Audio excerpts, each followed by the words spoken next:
Alright, so magandang hapon sa inyo lahat, si Papa AJ ito. Nandito tayo ngayon sa Barangay San Felipe, Naga City para ikutin natin ang isang park na dinadayo dito. Ito ang Naga City Ecology Park. Kaya ano pang hinihintay nyo? Samahan nyo ako sa vlog na ito. Let's go!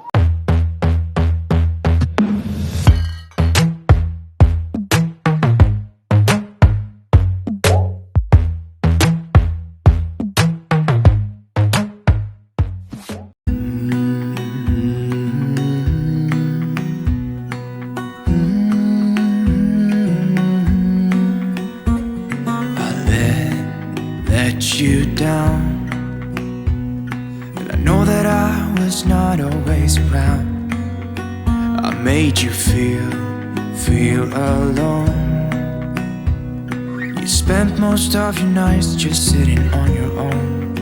I should have done so much more, like giving you the things you asked me for. And I know I was wrong. It's what I try to tell you with my song. Tell you with my song. What if I said I'm sorry? What if I'd make a scene? Wouldn't that make you mine again? You all I'll ever Alright, so need. papasok na tayo dito sa Naga City Ecology Park. So ito po yung main gate nila. No, sa makikita nyo lumang-luma na kasi itong Ecology Park na to ay tinayo po taong 1999. So medyo matagal na rin talaga.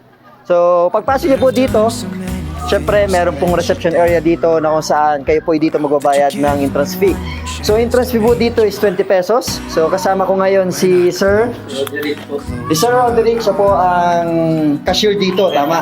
So siya po yung una nyo makikita pagpasok nyo dito sa Ecology Park na ito. So kamusta sir? Okay naman po. Kamusta po ang pagtatrabaho dito sa malawak na park dito sa Naga? Okay naman po. Ano po? Ilang taon ka na po nagtatrabaho dito? 19 years na po. 19 years, so napakatagal na. Ilang taon ka na po? 41. 41, so looking bata-bata pa sa. Ayan, so ito sa anong oras po nagbubukas ng Ecology Park na to? From 8 to 5 po ang work ng Eco Park. Eco Park, so bukas po siya simula Lunes hanggang Monday to Sunday. Sunday. So kung 19 years sir, kamusta po ang experience dito? Marami po ba dito mga estudyante pumupunta? Ay marami po sa halos araw-araw po pumapasok dito. Talagang marami po pumunta dito. Oo, timing nga ngayon, meron bisita dito. Anong school po ito mga estudyante Ligaw. dito? Ligaw. Ligaw. Galing pa sa Albay. Albay po. And then meron din mga taga-Naga nandito, yung mga nagde-date. Nandidate, tapos iba-ibang eskwela na Ayan, so gaano kalaki to sir, Ecology Park na to? 4.5 hectares halos. Laki, no? Oh, Tapos yung lupa nito ay pag-aari ng City Hall. City Hall. Tapos ang nagpapalakad po nito, Ang Isaro Garden Society Foundation. ayun, yun po yung makikita namin ng mga names na nandyan, yung mga pioneering po, ano? Yan yung So, yun sir, baka naisturbahan namin, meron pang papasok. Ayan, so, Salamat. ayun, kung makikita po ninyo, pagpasok natin dito, makikita nyo po yung information board dito na kung saan, nandito po yung mga direksyon kung hanapin nyo ang maze, hanapin yung Eco Hall, Palm Garden, so makikita po nyo yun dito, para hindi kayo mawala. And then, para madalian po ninyo mahanap yung mga garden na hanapin ninyo. At dito naman po yung mga names ng mga naging pioneer po dito or sila po yung bumuo ng Ecology Park ito para mapaganda. So, tingnan natin. So, ito po ay pinapangunahan ni Mr. Johnny Las. Yan. Kaso po, fortunately, last year po daw namatay na siya. So, pero kung makikita nyo, yung mga inukitan ng mga pangalan na to ay lumang-luma na. So, halata pong matagal na talaga ang Naga City Ecology Park. So, marami pong estudyante naglalaro ngayon kasi yun, parang project din nila ang pumunta dito. Dito naman po sa bandang kaliwa ko, meron po ditong mga kubo na pwede yung pag-stayan in case po na magpapahinga kayo. So kasama ang pamilya, magpipiknik, pwede po kayo. So, akit tayo.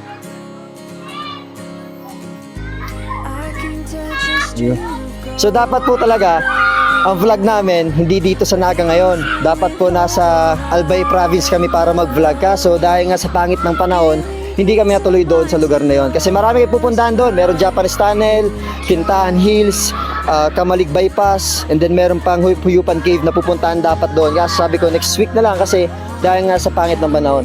So ito po, may kubo. Ayun, meron ditong nagkakailang kubo na pwedeng pag-stay kasama pamilya, kasama ang tropa.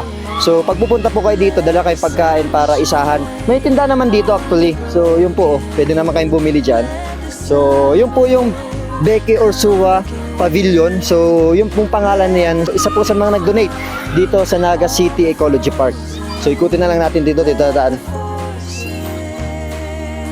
At dito naman po may canteen. Kung wala kayong dalang pagkain, so pwede po kayo bumili dyan. May Coke, may chichirya, tapos may noodles na pwede nyong bilhan pag in case po naugutom kayo.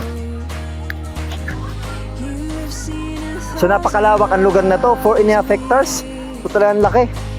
And doon po playground. So kung makikita nyo, playground po yan na pwedeng paglaro ng mga bata. Diba? May seesaw, may slides na may enjoy talaga mga kasamaan yung mga bata dito. So iba't ibang garden makikita natin dito, kaso problema, ang lalayo. So kung iikutin natin yan, maubos ang oras natin kasi meron pa kaming schedule sa pili, mag-vlog pa kami ng isang kainan doon. So kaya ang mangyayari na lang nito, konting video lang, tapos may drone shots. May enjoy naman panood din nyo dito. So marami na tayo na-explore na lugar dito sa Bicol. Sinaga kasi, actually marami na din nag-vlog dito sa lugar na to. Kaya sabi ko, mas gusto ko mag-vlog sa labas ng Naga. Ngayon, nagkataon na hindi tayo nakalabas ng Kamsur, kaya dito na muna tayo sa Naga City. Ayan, dito tayo sa lugar natin. So, ayun po. Ito po yung isa sa pinakamagandang spot dito sa Naga City Ecology Park. So, ito po yung parang isang pwedeng lugar na pwede kayo mag-shoot, pwede kayo magkuha ng photos, pwede kayo mag-take ng videos. So, ayun, napakaganda sa loob kasi napaka-presko. Malaki siya hanggang doon sa dulo. And then, meron din dito daw matatagpuan yung Japanese garden at yung naman po yung Eco Hall. So, tignan po natin.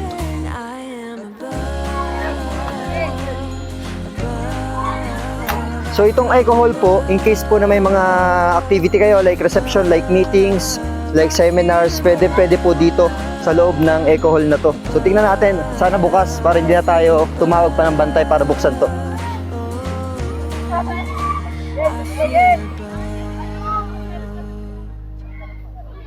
So dito po naman yung maze. So kadalasan po sa mga vlog dito, yung mga videos nagpapalipad ng drone, nandun po yung maze. Ayan, so sa mga batang mahilig manood ng maze, lalo na sa cellphone, pwede po dyan, no? Pwede kayo pumunta dyan. So ito na po yung Ecology Hall. Ayan.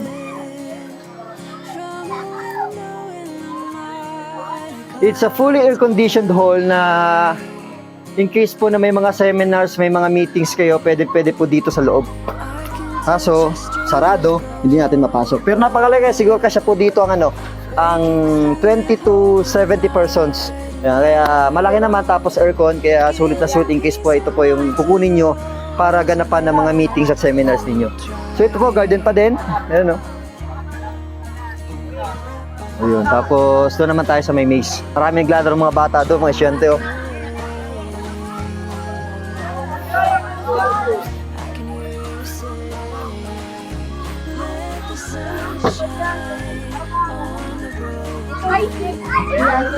So, paalala lamang sa mga mag-i-stay dito sa loob ng Naga City Ecology Park, in case po na may mga basura kayo, pag alis po niyo, dalhin nyo kasi nakakaya naman. Napakagandang park, tapos mag-iiwan na kayo ng basura niya. Kung hindi naman madala, itapon po ninyo sa tamang tapunan. Ayan, kaya syempre, ingatan natin ang mga nature dito sa syudad natin. So, ito po yung maze. Ayan, no? So hindi natin yan ikutin niya kasi isa yan sa pinakamalaking lugar dito. So pinaliparan ko lang yung drone. So makikita nyo naman yan sa drone shot namin. Sa ngayon kasi madaming lalaro kaya talagang hindi natin yan may ikot. So yun, dito lang yan sa Naga City Ecology Park. Dito po sa Barangay San Felipe, Naga City. Kaya kung naghahanap kayo mapupuntahan na malapit lang dito sa lugar natin, pwede po kayo dito. Isama nyo pamilya nyo, isama nyo barkada nyo, mga anak nyo. Kasi mag-i-enjoy kayo dito. Hindi lang sa magandang spot, talaga napaka-presko. Talagang mawawala ang stress nyo kahit paano kasi kumbaga ma-refresh ang utak nyo pag pumasok kayo dito sa lugar na to. Ayun, daming mga estudyante kasi isa din to sa naging part ng curriculum yata ng schools na puntahan yung mga magandang spots dito sa Bicol region. So hindi natin iikutin lahat ng mga Garden Zero kasi talagang yung distansya napakalayo, pero at least may kita nyo po sa drone shot ito. So magpapaalam na ako, si Papa AJ to. Peace out.